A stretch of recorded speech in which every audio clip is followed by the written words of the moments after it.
Now, the community of Ward 28 in Mnquma Local Municipality in the Eastern Cape hasn't had water for almost 5 years now. But with the help of the Masifundise Development Trust, residents are now turning to the courts in desperation. Director of the Trust, Naseegh Jaffer, joins me now. Mr. Jaffer, thank you very much for your time. Talk to us about the situation of a community not having water for almost 5 years. What seems to be at the root of this? Well, I thank you and I'm for hearing me, and I'm happy to be here. I think firstly it feels more like a lifetime than 5 years or 10 years, because without water, you just can't live, you can't survive. So, just to say that our communities have gone on a regular basis to the municipality, to provincial government and to national government, asking and begging and pleading.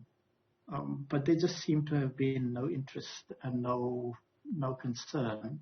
It has been a minor issue. So the court has been our last port of call. It is out of desperation. But right now, we are happy. But before we are as happy as we are. But before we get to the interventions, how have the people been surviving? As you say, it seems like a lifetime because every single day matters in the same way that every single drop of water matters. It has been sad. It has been sad because people have had no option but to go to the river nearby and to collect water from the same water source that cattle and other animals feed from and drink water from. So the water people have had to resort to is contaminated. So the extra burden is they had to boil the water, they had to find wood to make a fire and big pots to boil the water, to sterilize it, and to clean it. So, that takes time. So the water you collect today, you will probably only able to use tomorrow after it is boiled and cooled down. So it has been absolute desperation. You say that when this issue was reported to the municipality, there was no interest. What type of responses was the community getting? Well, 2 responses. No reply, or we will get back to you later. Nothing else.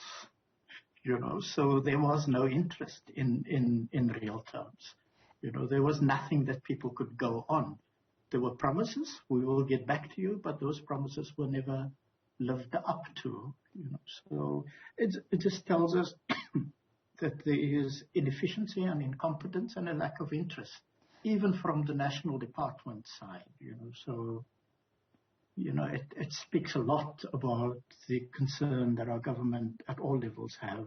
And that being the case now, and that being the case, Mr. Jaffer, what role then do you as Masifundise Development Trust play in this? How did you get involved? And what is the nature of your intervention? Yeah, well, we in NGO, we work in small-scale fishing communities right around the coastline. And in this particular municipality, we have been active there.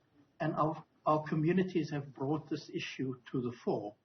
So our role really is just to expedite, to give effect, and to push the plea of these communities and help communities struggle for themselves.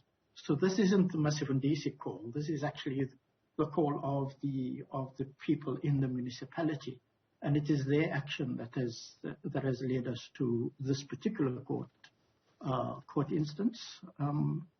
And we are pleased to have been able to play a supporting role. So tell us about the court action. Well, the court, it has been a long time coming, and we've been working with other community organizations and other environmentally interested organizations like the CER. And it basically centers around a desperate attempt to coerce the government and to force the government at municipal level, provincial level, and national level to accept the responsibility that they have failed to provide water to this community. And we have now no option but to get the judge in a high court to tell them and to order them and to instruct them that they have a job to do and they have to do it. So the important thing about this court action is that over the next 3 weeks, 2 to 3 weeks, government has to come back to court by the 22nd of October to tell the court what are the practical steps that they are going to do to deliver water to this municipality. And that is the important victory. This is the important substance of this case. Government has 3 weeks to develop a plan and to share that plan with the court, and importantly, to work out that plan with the communities as well. So this is significant. This is substantive, and yeah, we're looking forward to taking part in the process. Mr. Naseegh Jaffer, thank you very much for your time as well as the work that you continue to do in the communities. He's talking there about the community of Ward 28 in Mnquma Local Municipality in the Eastern Cape. After many unsuccessful efforts at trying to get the local municipality to attend to their issues, they haven't had water for almost 5 years. Now they've taken this to the courts, and it looks like they may have a win on their side.